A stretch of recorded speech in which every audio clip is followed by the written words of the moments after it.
அன்பிற்கினிய சகோதர சகோதரிகளே, வணக்கம். நீங்கள் கேட்கவிருப்பது டிவைன் விஸ்டம் மினிஸ்ட்ரீஸ் வழங்கும் இன்றைய இறைவார்த்தையும் மறையுரையும். 2025 நவம்பர் மாதம் 30ஆம் தேதி, திருவருகை காலம், முதல் வாரம், ஞாயிற்றுக்கிழமை. முதல் வாசகம். இறையரசின் முடிவில்லா அமைதியில் நாடுகள் அனைத்தையும் ஆண்டவர் ஒன்று சேர்க்கிறார். இறைவாக்கினர் எசாயா நூலிலிருந்து வாசகம். அதிகாரம் 2, இறைவசனங்கள் 1 முதல் 5 முடிய. யூதாவையும் எருசலேமையும் குறித்து ஆமோத்சியின் மகன் எசாயா கண்ட காட்சி. இறுதி நாள்களில் ஆண்டவரின் கோவில் அமைந்துள்ள மலை எல்லா மலைகளுக்குள்ளும் உயர்ந்ததாய் நிலைநிறுத்தப்படும். எல்லா குன்றுகளுக்கு மேலாய் உயர்த்தப்படும். மக்களினங்கள் அதை நோக்கி சாறை சாறையாய் வருவார்கள். வேற்றினத்தார் பலர் அங்கு வந்து சேர்ந்து, புறப்படுங்கள், ஆண்டவரின் மலைக்கு செல்வோம், யாக்கோபின் கடவுளின் கோவிலுக்கு போவோம். அவர் தம் வழிகளை நமக்கு கற்பிப்பார், நாமும் அவர் நெறிகளில் நடப்போம் என்பார்கள். ஏனெனில் சியோனிலிருந்தே திருச்சட்டம் வெளிவரும், எருசலேமிலிருந்தே ஆண்டவரின் திருவாக்கு புறப்படும். அவர் வேற்றினத்தாரிடையே உள்ள வழக்குகளை தீர்த்து வைப்பார், பல இன மக்களுக்கும் தீர்ப்பளிப்பார். அவர்கள் தங்கள் வாள்களை கலப்பை கொழுக்களாகவும் தங்கள் ஈட்டிகளை கருக்கரிவாள்களாகவும் அடித்துக் கொள்வார்கள். ஓர் இனத்திற்கு எதிராக மற்றொரு இனம் வாள் எடுக்காது. அவர்கள் இனி ஒருபோதும் போர் பயிற்சி பெற மாட்டார்கள். யாக்கோபின் குடும்பத்தாரே, வாருங்கள், நாம் ஆண்டவரின் ஒளியில் நடப்போம். ஆண்டவரின் அருள்வாக்கு. பதிலுரை பாடல் பல்லவி. அகமகிழ்வோடு ஆண்டவரது இல்லத்திற்கு போவோம். ஆண்டவரது இல்லத்திற்கு போவோம் என்ற அழைப்பை நான் கேட்டபோது அகமகிழ்ந்தேன். எருசலேமே, இதோ நாங்கள் அடியெடுத்து வைத்து உம் வாயில்களில் நிற்கின்றோம். பல்லவி. அகமகிழ்வோடு ஆண்டவரது இல்லத்திற்கு போவோம். ஆண்டவரின் திருக்குலத்தார் அங்கே செல்கின்றனர். இஸ்ரேல் மக்களுக்கிட்ட கட்டளைகளுக்கிணங்க ஆண்டவரது பெயருக்கு அவர்கள் நன்றி செலுத்த செல்வார்கள். அங்கே நீதி வழங்க அரியணைகள் இருக்கின்றன. அவை தாவீது வீட்டாரின் அரியணைகள். பல்லவி. அகமகிழ்வோடு ஆண்டவரது இல்லத்திற்கு போவோம். எருசலேமில் சமாதானம் நிலைத்திருக்கும்படி வேண்டிக் கொள்ளுங்கள். உன்னை விரும்புவோர் வளமுடன் வாழ்வார்களாக. உன் கோட்டைகளுக்குள் அமைதி நிலவுவதாக. உம் மாளிகைகளில் நல்வாழ்வு இருப்பதாக. பல்லவி. அகமகிழ்வோடு ஆண்டவரது இல்லத்திற்கு போவோம்.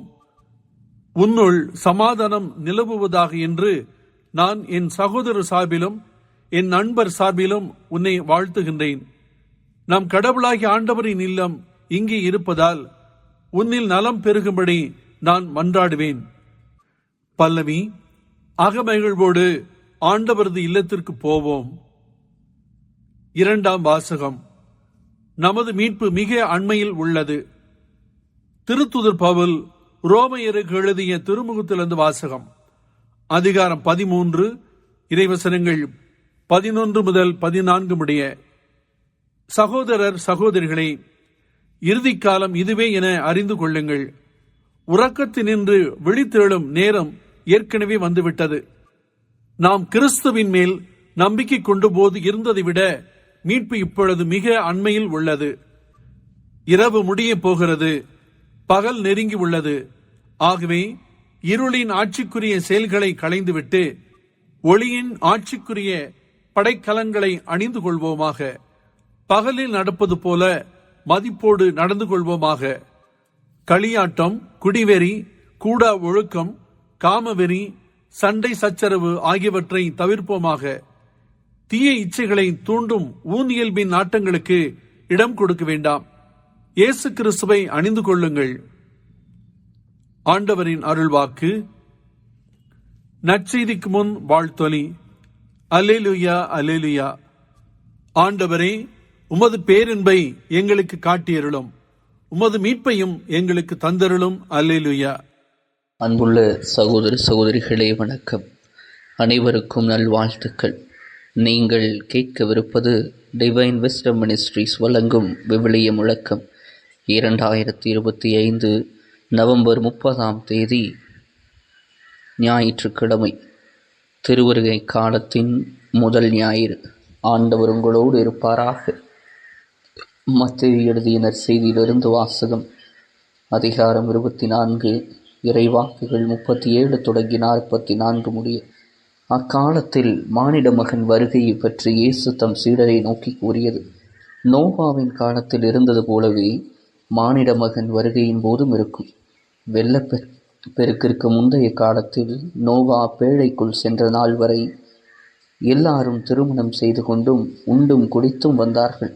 வெள்ளப்பெருக்கு வந்து அனைவரையும் அடித்து செல்லும் வரை அவர்கள் எதையும் அறியாதிருந்தார்கள். அப்படியே மானிட மகன் வருகையின் போதும் இருக்கும். இருவர் வயலில் இருப்பர், ஒருவர் எடுத்துக் கொள்ளப்படுவார், மற்றவர் விட்டு விடப்படுவார். இருவர் திரிகையில் மாவரைத்து கொண்டிருப்பர், ஒருவர் எடுத்துக் கொள்ளப்படுவார், மற்றவர் விட்டு விடப்படுவார்.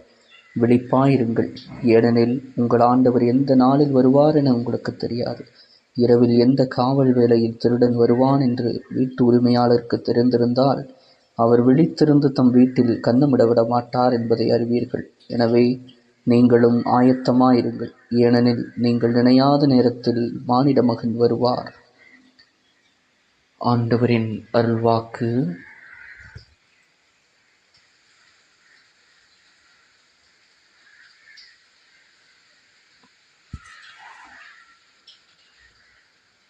இறை இயேசு கிறிஸ்துவில் பிரியமான எனதருமை அன்பு சகோதர சகோதரிகளே, இன்றைய நற்செய்தியில் இயேசு நம் கவனத்தையும் மிகவும் முக்கியமான உண்மைக்கு திருப்புகிறார். மானிட மகன் மறுவருகைக்கான ஆன்மீக விழிப்புணர்வு. அவர் நோவாவின் காலத்தை எடுத்துக்காட்டாக முன்வைக்கிறார். நோவாவின் காலத்தில் பேழை கட்டி கொண்டிருந்த போது மக்கள் தங்கள் வாழ்க்கையை வழக்கம் போல் நடத்தி கொண்டிருந்தார்கள். உணவு, பானம், திருமணம், சந்தோஷம், வாழ்வின் பொதுவான செயல்கள் தவறு அல்ல என்று எண்ணினார்கள். ஆனால் அவர்கள் செய்த தவறு கடவுள் தரும் எச்சரிக்கையை புறக்கணித்தது. வெள்ளம் வரும் என்ற செய்தி அவர்களுக்கு அப்போது வெளிப்படையாக இருந்தது. ஆனால் அவர்கள் அதை சிரிப்பாக எடுத்துக்கொண்டார்கள். நாளைய கவலை இல்லாதவர்களாய் கவனக்குறைவுடன் வாழ்ந்தார்கள். அவர்களின் அலட்சியம் அவர்களை அழிவிற்கு தள்ளியது. இயேசு அதையே நமக்கு சொல்லுகிறார். மானிட மகன் வருகையின் போதும் அப்படியே இருக்கும். அதாவது வெளிப்புறத்தில் வாழ்க்கை வழக்கம் போல் தொடர்ந்தாலும் உங்களுக்குள் நம் மனம் கடவுளுக்காக தயாராக இருக்க வேண்டும். ஒருவர் எடுத்துக் கொள்ளப்படுவார், மற்றவர் விட்டுவிடப்படுவார். இருவர் வயலில் உழைக்கிறார்கள். வெளிப்புறத்தில் வேறுபாடு எதுவும் இல்லை. இருவர் திரிகையில் மாவரைக்கிறார்கள். செயல்களில் வேற்றுமை எதுவும் இல்லை. ஆனால் ஒருவரை ஆண்டவர் எடுத்துக்கொள்வார், மற்றவரை விட்டுவிடுவார். இங்கே இயேசு நமக்கு புகட்டும் உண்மை கடவுளின் பார்வையில் வெளிப்புற வேலையல்ல, உள்ளத்தின் நிலையே முக்கியம் என்பது. வயலில் உழைப்பது ஒரு செயல், ஆனால் ஒருவரின் இதயம் கடவுளுக்கு விசுவாசமானது. மற்றவரின் இதயம் உலகத்திற்கே அடிமையானது. அதனால் தீர்ப்பில் அவர்கள் இருவரும் வெவ்வேறு நிலைக்கு தள்ளப்பட்டார்கள். விழிப்புணர்வு. திருடன் வரும் நேரம் போல ஆண்டவர் நம்மிடம் வருவார் என்பது. இயேசு நமக்கு ஒரு எளிய உதாரணத்தை கொடுத்து விளக்குகிறார். ஒரு வீட்டில் திருடன் வருவான் என்று சொன்னால் வீட்டு உரிமையாளர் இரவில் விழித்திருப்பார் அல்லவா?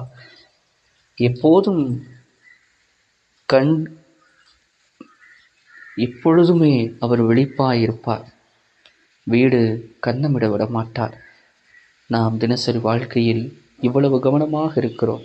அப்பொழுது நம் ஆத்துமாவின் பாதுகாப்பில் எவ்வளவு அதிகமாக இருக்க வேண்டும். ஆயத்தமாயிருங்கள், ஏனெனில் நேரம் எப்பொழுது என்று தெரியாது.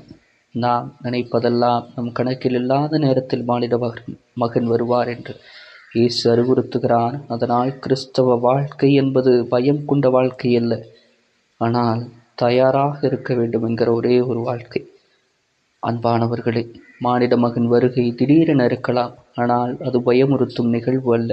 ஆயத்தமாயிருப்பவர்களுக்கு அது சந்தோஷமும் இன்னும் நித்திய வாழ்விற்கும் நிலை வாழ்விற்கும் ஆயத்தம் செய்கின்ற நாள்களுக்காக கூட இருக்கலாம். நோவா போல கடவுளின் வார்த்தையை மனதில் கொண்டு வாழும் தன்மையை நாம் பெறுவோம். வாழ்க்கையின் வழக்கமான பணிகளுக்குள் ஆன்மீக விழிப்புணர்வை இழக்காமல் தினமும் ஆண்டவரின் முன்னிலையில் ஆயத்தமாய் நின்றிருக்க இயேசுவின் அருளை நாம் மன்றாடுவோம் இந்த நாள் முழுவதும். ஆமென். ஆண்டவர் உங்களோடு இருப்பாராக. ஜெபிப்போமாக. எல்லாம் வல்லவரும் இரக்கமுள்ளவருமான இறைவா, இதோ இந்த நாளிலே நாங்கள் விழிப்புள்ளவர்களாயிருப்பதற்காக இதோ நீர் பேசிய வார்த்தைகளின் மூலமாக, நீர் எங்களுக்கு விட்டு சென்ற அந்த வார்த்தைகளின் மூலமாக நாங்கள் கேட்ட பல காரியங்களுக்காக நாங்கள் உமக்கு நன்றி செலுத்துகிறோம் ஆண்டவரே. நாங்கள் ஒவ்வொரு நாளும் உமது வருகையை காண நாங்கள் காத்து கொண்டிருக்கிறோம். உமது வருகை எங்கள் வாழ்க்கையை மாற்றும் என்பது எங்களுக்கு தெரிந்த ஒன்று. ஆனாலும் கூட பல்வேறு நேரங்களிலே எங்கள் இயலாமை எங்களை சூழ்ந்து கொண்டு எங்களை ஆட்டி படைத்து கொண்டிருக்கிறது. ஆண்டவரே, நீர் எங்களுக்கு வரமருளும். எங்கள் இயலாமையை போக்குவதற்கு நீரே வரம் தாரும் என்று கெஞ்சி மன்றாடுகிறோம். இந்த மன்றாட்டுகளை எல்லாம் எங்கள் ஆண்டவரும் இரட்சகருமான இயேசு கிறிஸ்துவின் பாதத்திலே வைத்து மன்றாடுகிறோம். ஆமென். ஆண்டவர் உங்களோடு இருப்பாராக. எல்லாம் வல்ல இறைவன் தந்தை, மகன், தூய ஆவியார் உங்களை நிறைவாக ஆசீர்வதிப்பாராக. ஆமென்.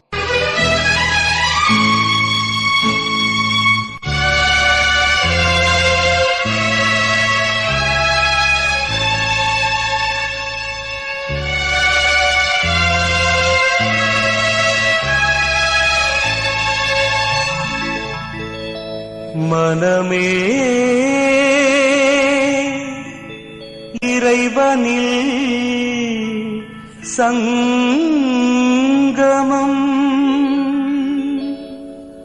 மனிதம் உறவிலே சங்கமம்.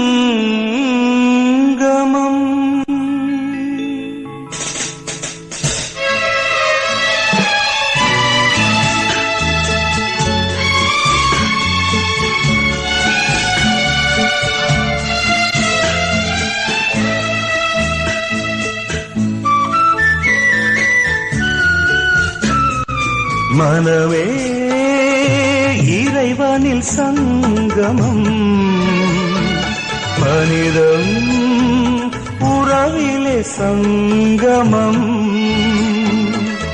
இளமை தீபமே வாழ்விலே சங்கமம், நிறைவாழ்வு பெறவே உன்னில் சங்கமம். நிறைவாழ்வு பெறவே உன்னில் சங்கமம். சங்கமம் சங்கமம் நாதனே, நான் உன்னில் சங்கமம். சங்கமம் சங்கமம் நாதனே, நான் உன்னில் சங்கமம்.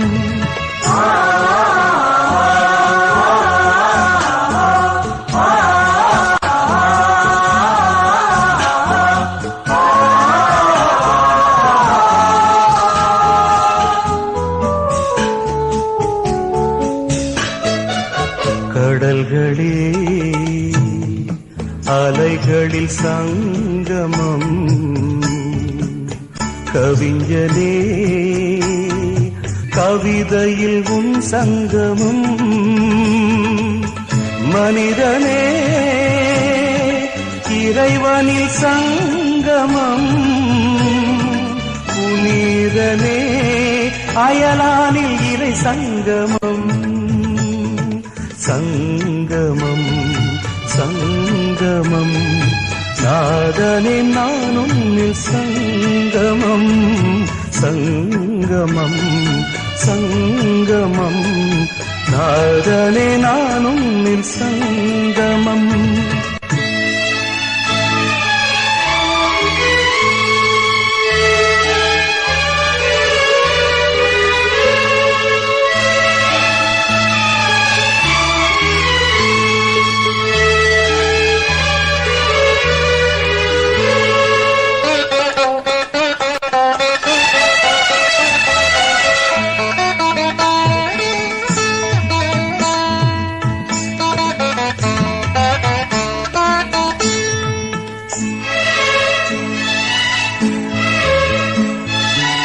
நெஞ்சமே நீதியில் சங்கமம், நேர்மையே உண்மையில் உன் சங்கமம், திறமைகள் படைத்தோனில் சங்கமம், உணர்வுகள் உறவிலே இறை சங்கமம், சங்கமம் சங்கமம், நாதனே நானும் சங்கமம், சங்கமம் சங்கமம், நாதனே நானும் சங்கமம், மனமே இறைவனில் சங்கமம், மனிதம் உறவிலே சங்கமம், இளமை கீதமே வாழ்விலே சங்கமம், நிறைவாழ்வு பெறவே உன்னில் சங்கமம், நிறைவாழ்வு பெறவே உன்னில் சங்கமம்.